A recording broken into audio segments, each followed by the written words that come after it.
दोस्तों सभी को नमस्कार। स्वागत है आपका अपने YouTube channel Kalam ji academy में। दोस्तों यदि आप UP PSC, UK triple SC, UP triple SC, UK PSC, Uttar Pradesh police, SSC GD, BPSC, केंद्र और राज्य में आयोजित होने वाली सभी परीक्षाओं की तैयारी कर रहे हैं और उसमें आपका हिंदी अगर पूछा जाता है तो दोस्तों हिंदी का संपूर्ण कंटेंट आपको हमारे इस यूट्यूब चैनल पर उपलब्ध होगा। दोस्तों आप हमारे टेलीग्राम चैनल से भी जुड़ सकते हैं, तो वीडियो के डिस्क्रिप्शन में उसका लिंक भी आपको मिल जाएगा। दोस्तों सभी एग्जाम के लिए हिंदी का एक महत्वपूर्ण सेशन हमारा डेली आता है, जो कि प्रतिदिन 4 बजे जो है आपको मिलता है। तो दोस्तों आप इस चैनल को सब्सक्राइब कर लें और वीडियो यदि आपको अच्छा लगता है तो दोस्तों वीडियो को भी आप लाइक करें। दोस्तों यदि आपने अभी तक हिंदी की उत्पत्ति और हिंदी के संवैधानिक विकास के वीडियो को नहीं देखा है तो प्ले लिस्ट में जाकर के आप इन वीडियो को भी देख सकते हैं। दोस्तों ऑल एग्जाम हिंदी के नाम से हमारा एक प्ले लिस्ट है, उसमें आपके सभी वीडियो उपलब्ध हैं। तो दोस्तों आज का जो हमारा टॉपिक है, आज हम स्टार्ट करेंगे भाषा के लिए। दोस्तों हिंदी का ये काफ़ी महत्वपूर्ण टॉपिक है और सभी परीक्षाओं में इससे क्वेश्चन पूछे जाते हैं। तो दोस्तों सबसे पहले बात आती है, देखिए भाषा शब्द की। तो भाषा शब्द की जो उत्पत्ति है वो किससे हुई है? संस्कृत के भाष धातु से हुई है।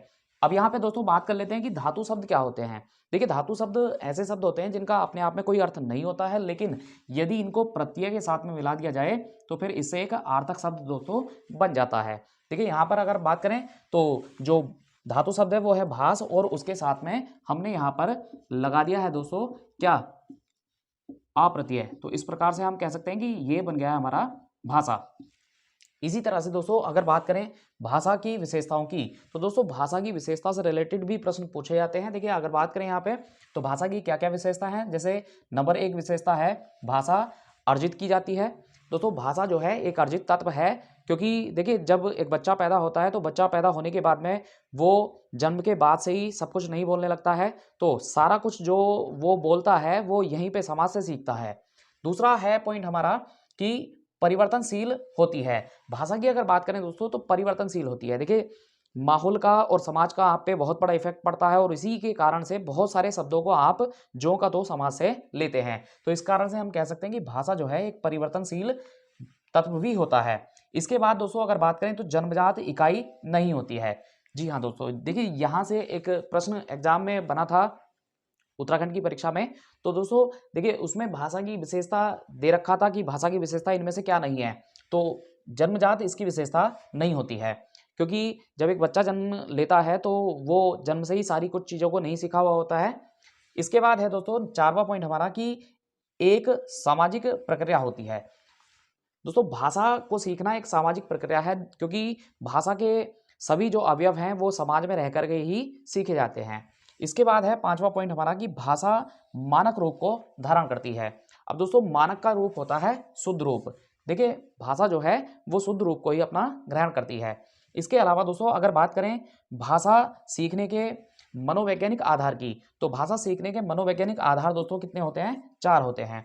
एक होता है सुनना, आप सुन के भी भाषा को सीख सकते हैं और बोल के भी सीख सकते हैं, पढ़ के भी सीख सकते हैं और लिख के भी भाषा को सीखा जा सकता है। तो बात करें भाषा की, तो भाषा के प्रति एक देश में 3 स्वरूप देखे जाते हैं। पहला होता है परिनिष्ठ भाषा। अब दोस्तों देखिए परिनिष्ठ भाषा क्या होती है? परिनिष्ठ भाषा कहते हैं दोस्तों उस भाषा को जो कि सरकारी कामकाज में प्रयोग की जाती है। सरकारी कामकाज में जिसका प्रयोग हम करेंगे वो परिनिष्ठ भाषा कहलाती है। इसके अलावा दोस्तों अगर बात करें राष्ट्रभाषा, तो देखिए किसी देश में सबसे ज़्यादा लोग जिस भाषा को बोलते हैं उसे हम राष्ट्रभाषा के नाम से पुकारते हैं। और एक होता है दोस्तों बोली।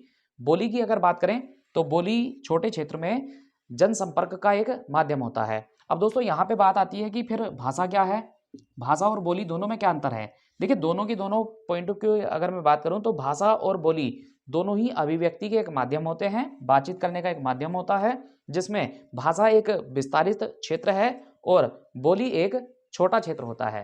दोस्तों इसी टॉपिक में आगे हम बात करें तो एक प्रश्न पूछा जाता है कि हिंदी जो भाषा है हमारी वो किस परिवार की भाषा है। तो दोस्तों अगर हम बात करें भारत में हमारे, तो देखिए भारत में हमारे 2 भाषा परिवार हैं।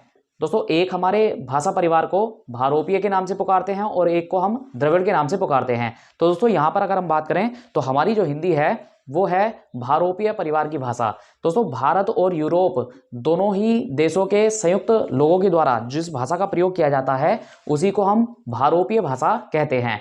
देखिए दोस्तों, भाषा पर यूरोपीय भाषाओं का बहुत ज़्यादा प्रभाव रहा है। इस वजह से हमारी जो भाषा है हिंदी, वो भारोपीय परिवार की भाषा है। और जो दोस्तों दूसरा हमारा जो भाषा परिवार है, उसे हम द्रविड़ भाषा परिवार के नाम से पुकारते हैं। यहाँ दोस्तों अगर बात करें तो देखिए ये उत्तर भारत में बोला जाता है, और इसके बाद द्रविड़ भाषा जो परिवार है दोस्तों, ये दक्षिण भारत में प्रचलित है, जिसमें आपके तेलुगु, तमिल, कन्नड़, इस तरह की तमाम भाषाएं सम्मिलित हैं। वहीं पे दोस्तों अगर बात करें भाषा के उपभाषाओं की, तो हिंदी की हमारी जो टोटल उपभाषाएं हैं उनकी संख्या है 5। इनमें से एक है दोस्तों आपका पूर्वी हिंदी, एक है पश्चिमी हिंदी, एक है राजस्थानी हिंदी, एक है बिहारी हिंदी और एक है पहाड़ी हिंदी। चलिए दोस्तों, 2 प्रश्नों के आंसर आप मुझे कमेंट करके बताइए।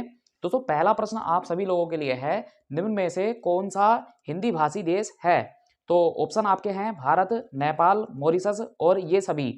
दोस्तों दूसरा प्रश्न है कि नेपाली भाषा की लिपि क्या है? तो दोस्तों आपके विकल्प हैं देवनागरी, खरोष्टी, ब्राह्मी और रोमन। इन प्रश्नों के आंसर क्या हो सकते हैं, आप कमेंट करके हमें जरूर बताएं।